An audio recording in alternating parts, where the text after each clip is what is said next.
இறை இயேசுவில் மிகவும் பிரியமான சகோதர சகோதரிகளே, ஆசீர்வாதமான இந்த காலை வேளையில் உங்களை அன்புடன் வாழ்த்துகிறேன்.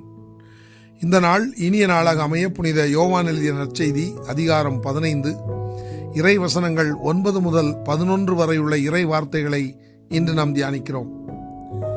இன்றைய நற்செய்தி பகுதியில் ஆண்டவராகிய இயேசு கிறிஸ்து தன் தந்தை அவர் மீது அன்பு கொண்டுள்ளது போல அவரும் தன்னுடைய சீடர்கள் மீது அன்பு கொள்வதாக எடுத்துரைப்பதை நாம் பார்க்கிறோம். விண்ணக தந்தை எந்த அளவிற்கு இயேசு கிறிஸ்துவின் மீது அன்பு வைத்திருந்தாரோ அதே போல இயேசு கிறிஸ்துவும் அவருடைய சீடர்கள் மீது அன்பு வைத்திருந்தார் என்று நாம் பார்க்கிறோம்.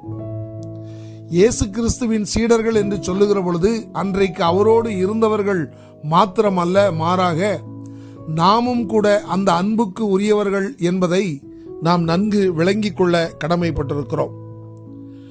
அவர் சொல்வது என்னவென்றால், நான் என் தந்தையின் கட்டளைகளை கடைபிடித்து அவரை அன்பு செய்தேன், அதே போல நீங்களும் கட்டளைகளை கடைபிடித்துத்தான் என்னையும் என் தந்தையையும் அன்பு செய்ய முடியும் என்பதை அவர் தெள்ளத் தெளிவாக எடுத்துரைப்பதை நாம் பார்க்கிறோம். அது மட்டுமல்லாமல், என் மகிழ்ச்சி உங்களுள் இருக்கவும் உங்கள் மகிழ்ச்சி நிறைவு பெறவுமே இவற்றை உங்களிடம் சொன்னேன் என்று அவர் கூறுகிறார். எனக்கு அருமையானவர்களே, நாம் மகிழ்ச்சியாய் இருக்க வேண்டும் என்பதே ஆண்டவருடைய எதிர்பார்ப்பு. நம்முடைய மகிழ்ச்சியானது உண்மையான மகிழ்ச்சியாகவும் அது ஆண்டவராகிய இயேசு கிறிஸ்துவிடத்தில் காணப்பட்டதை போன்ற மகிழ்ச்சியாகவும் அந்த மகிழ்ச்சி நம் அனைவருடைய வாழ்க்கையில் நிறைவு பெற வேண்டும் என்று இயேசு கிறிஸ்து எதிர்பார்க்கிறார். இந்த அருமையான காலை வேளையில் நாம் உண்மையிலேயே மகிழ்ச்சியாக இருக்கிறோமா என்பதை சற்றே சிந்தித்து பார்ப்போம்.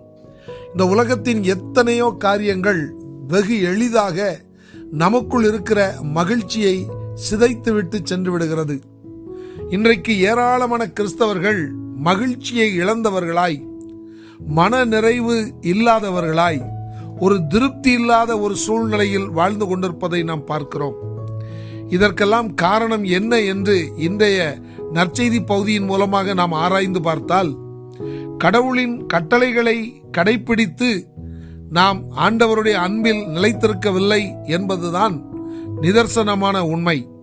ஆம், எனக்கு அருமையானவர்களே, இந்த அருமையான காலை வேளையில் நாமும் கூட ஆண்டவருடைய கட்டளைகளை கடைபிடிப்பதற்கு முழு முயற்சி செய்வோம். அவ்வாறு அந்த கட்டளைகளை நாம் கடைபிடித்து வாழ்கிற பொழுது ஒரு இனம் புரியாத மகிழ்ச்சி நம்மை நிரப்பும் என்பதில் எந்த விதமான சந்தேகமும் இல்லை. அந்த மகிழ்ச்சி நம்மை நிரப்புவதோடு அல்லாமல் நம்மை முழு நிறைவை அடைய செய்தரும் என்பதில் எந்த விதமான சந்தேகமும் இல்லை. அப்படிப்பட்ட நிறைவு தருகிற மகிழ்ச்சியை நம்முடைய வாழ்க்கையில் பெற்று அனுபவிக்க அனைத்து முயற்சிகளையும் மேற்கொள்வோம். ஆண்டவருடைய கட்டளைகளுக்கு முழு உள்ளத்தோடு கீழ்ப்படிவோம். இந்த இனிய சிந்தனையுடன் இந்த நாள் இனிய நாளாக அமைய உங்களை அன்புடன் வாழ்த்துகிறேன்.